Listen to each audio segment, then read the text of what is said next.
ये वर्ष 1770 का था, यानी कि 1857 की क्रांति से करीब 80 साल पहले।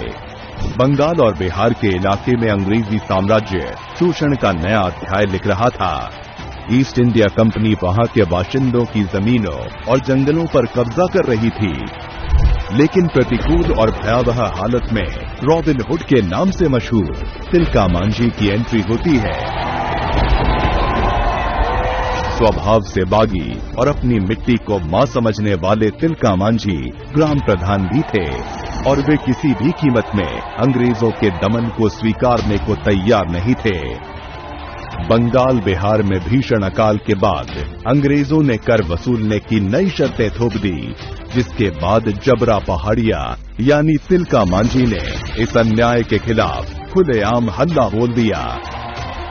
तिलका की अगुवाई में भागलपुर में अंग्रेजों का खजाना लूट लिया गया और दूसरे पड़ाव में रामगढ़ कैंटोनमेंट में पंजाब रेजिमेंट पर हमला कर दिया।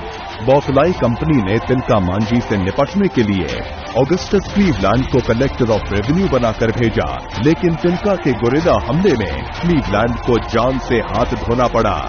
ये खबर राजमहल से निकलकर लंदन तक पहुंची और फिर तमाम तपंचों के बाद तिलका मांझी को 1784 में गिरफ्तार कर लिया गया।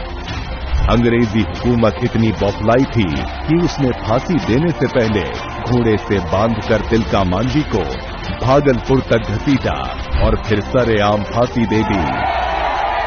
मिट्टी के महानायक तिलका मांझी फिरंगी ताकतों से लड़ने के प्रतीक बन गए। बगावत के महानायक तिलका मांझी को हम करते हैं नमन।